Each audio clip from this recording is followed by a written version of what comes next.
ये किस्सा उस समय का है जब अकबर बादशाह का दरबार पूरी शान से चल रहा था। बादशाह के दरबार में सब लोग अपनी फरियाद लेकर आते थे, चाहे वो अमीर हो या गरीब। वहाँ सबकी बात सुनी जाती थी और सबको इंसाफ मिलता था, क्योंकि बादशाह के दरबार में बीरबल भी थे, जो अपनी बुद्धि और चतुराई से सबको उसका इंसाफ जरूर दिलवाते थे। इसलिए अकबर को भी उन पर पूरा भरोसा था। एक दिन अकबर के शाही दरबार में एक गरीब आदमी घुटनों के बल आया। उसके कपड़े फटे पुराने थे और चेहरे पर चिंता साफ झलक रही थी। जहांपनाह, एक सिपाही ने मुझसे रिश्वत मांगी और जब मैं पैसा न दे सका तो उसने मेरी बैल जब्त कर ली, मेरी गुजारा का एक लौता जरिया। उस आदमी की बात सुनकर दरबार में सभी चौंक गए। अकबर ने गुस्से में सिपाही की तरफ देखा, पर बीरबल के चेहरे पर पूरी शांति थी। बीरबल, इस मामले का फैसला तुम करो। सबकी नजरें बीरबल पर टिक गईं। बीरबल ने मुस्कान के साथ सिपाही को देखा और बोले, जहांपनाह, मुझे तो लगता है सिपाही की कोई गलती नहीं, वो तो बस अपना काम कर रहा था। बीरबल की बात सुनकर सब चौंक गए। तुम कहना क्या चाहते हो?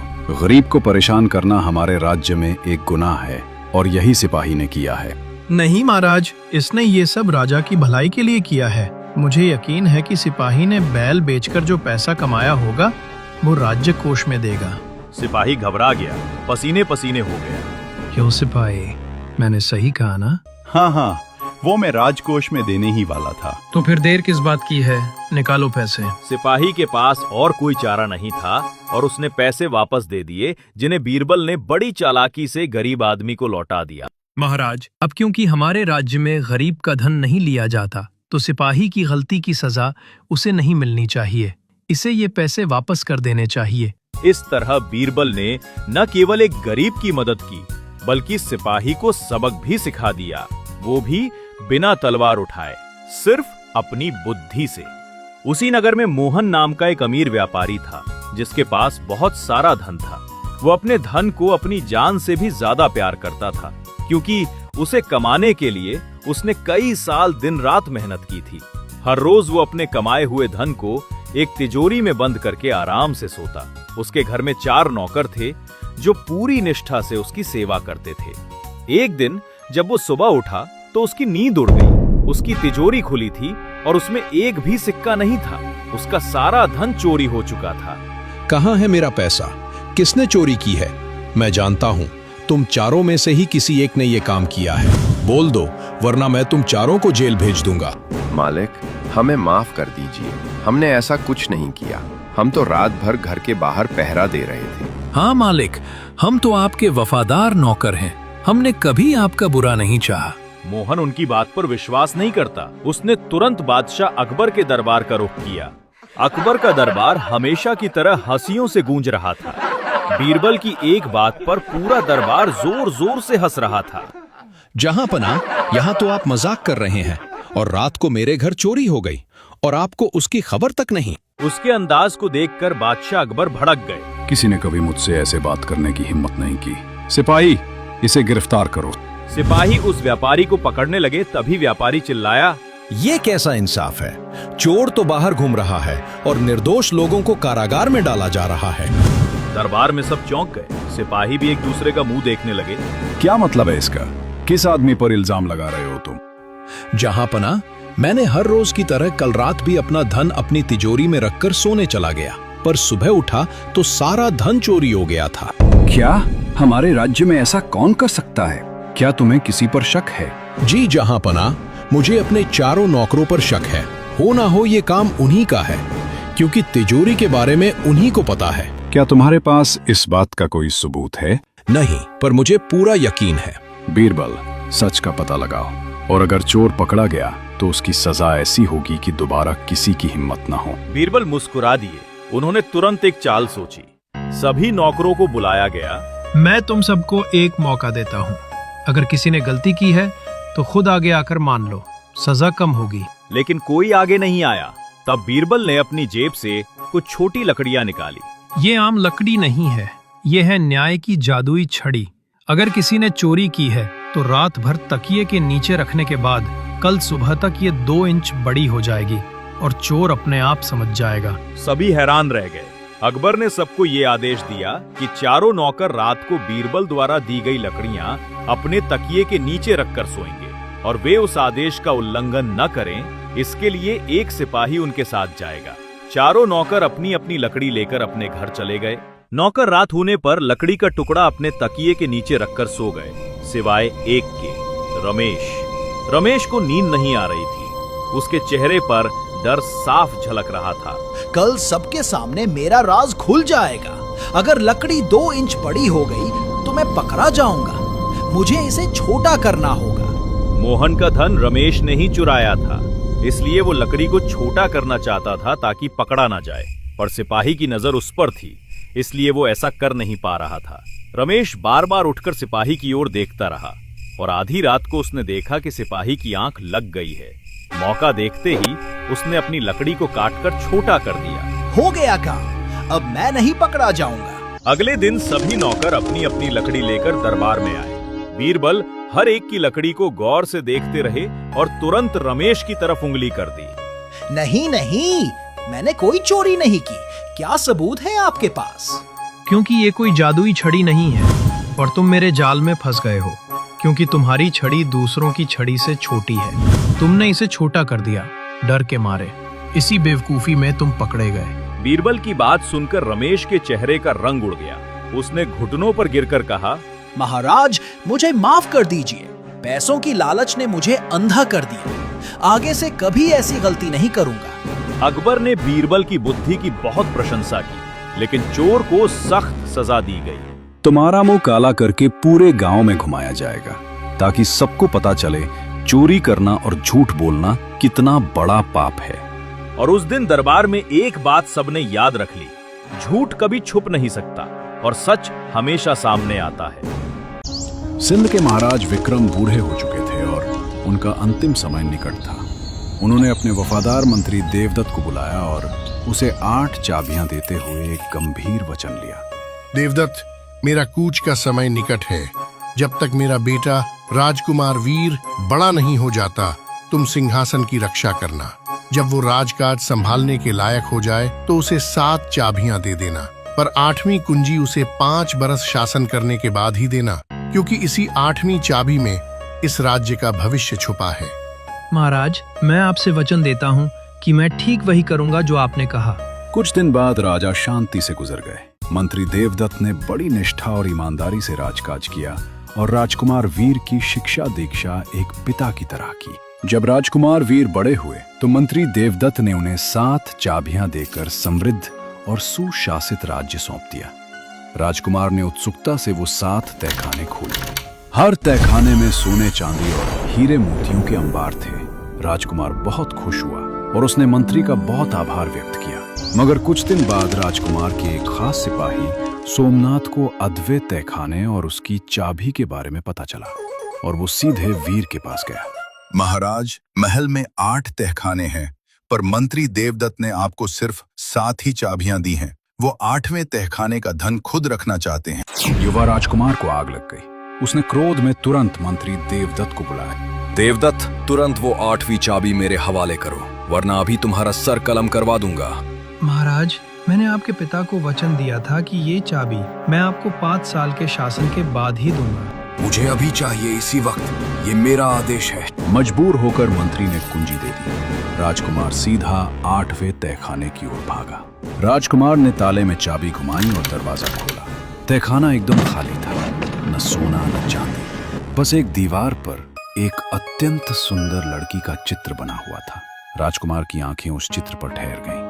वो उस चित्रकारी की राजकुमारी सुंदरी पर मंत्र मुग्ध हो गया और उसने ये बात ठान ली कि वो उसी लड़की से शादी करेगा। देवदत्त, जैसे भी हो, इस लड़की को जल्द से जल्द मुझसे मिलवाओ। मुझे इसी लड़की से शादी करनी है। और उस लड़की की खोज में निकल पड़े। 1 साल तक भटकते रहे, कभी इस राज्य तो कभी उस राज्य। खोजते रहे पर उन्हें वो लड़की कहीं नहीं मिली। फिर कई सालों बाद जब वे एक छोटे से राज्य से गुजरते हुए लोगों को लड़की की तस्वीर दिखाकर उसके बारे में पूछ रहे थे, ये तो हमारी राजकुमारी सुंदरी का चित्र है, ये तुम्हें कहाँ मिली? और आखिरकार देवदत्त की तलाश खत्म हुई। उनसे चुपके से राजमहल जाकर जब उन्होंने राजकुमारी को बगीचे में देखा तो उन्हें विश्वास हो गया कि ये वही लड़की है। पर तभी उन्होंने राजकुमारी को अपनी सहेलियों से बात करते सुना, जो उनके लिए चिंताजनक था।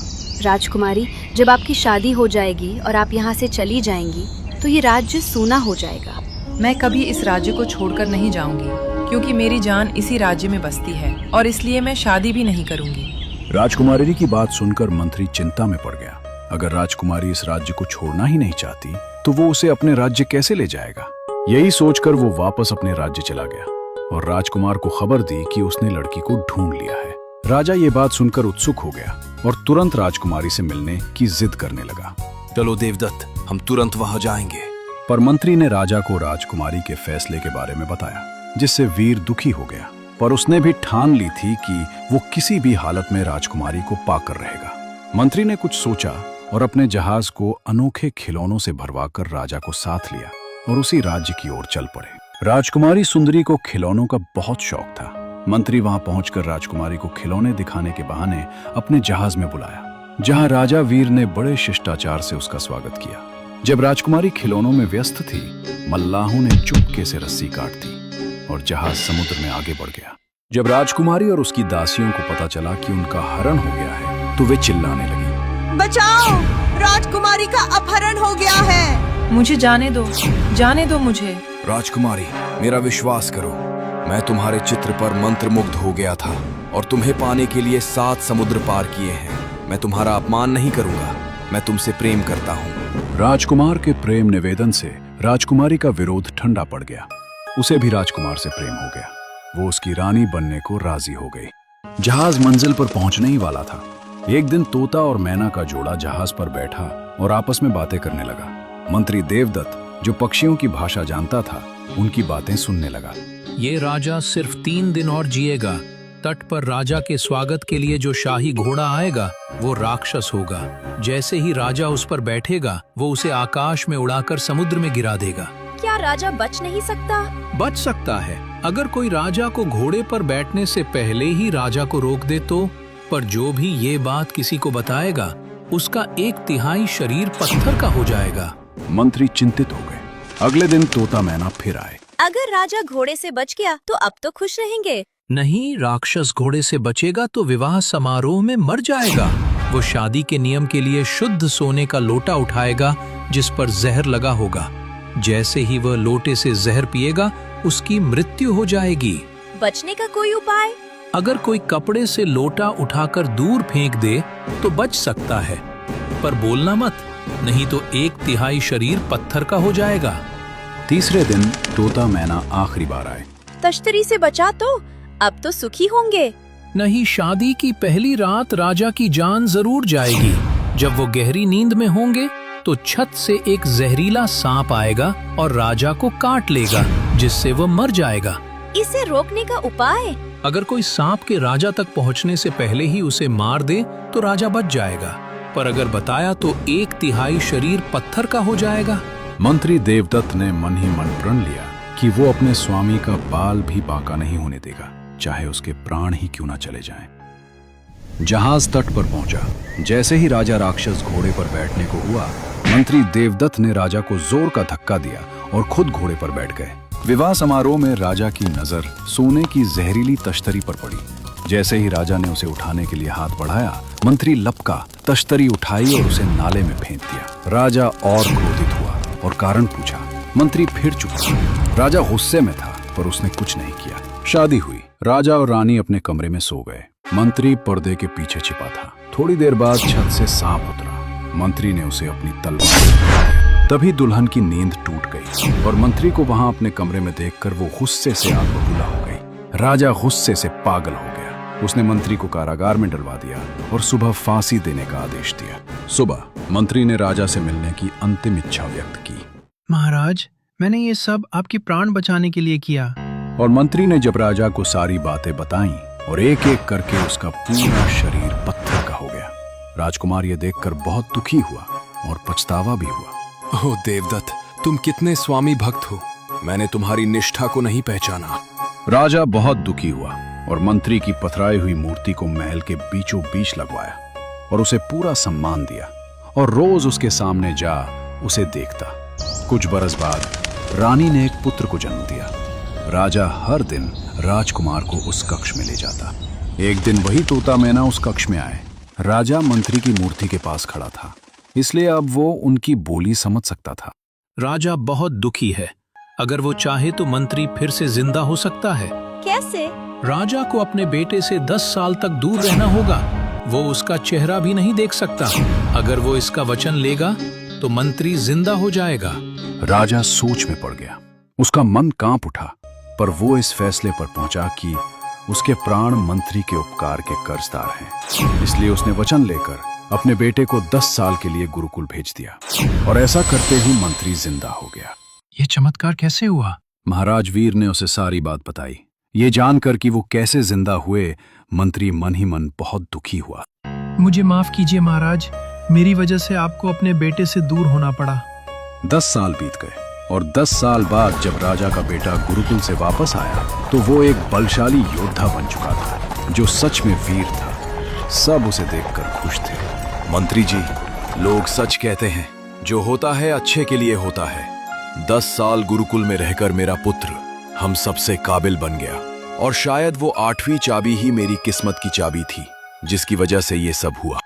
राजा के बेटे ने उसके बाद अपने बल और बुद्धि से राज्य को चारों तरफ फैला दिया। उसकी कीर्ति दूर दूर तक फैल गई। उसके राजा, रानी, उनके पुत्र और मंत्री देवदत्त बहुत लंबी और सुखी आयु जिए। ऐसा वफादार मंत्री जिसका सलाहकार हो, उस राजा को भला क्या दुख हो सकता था।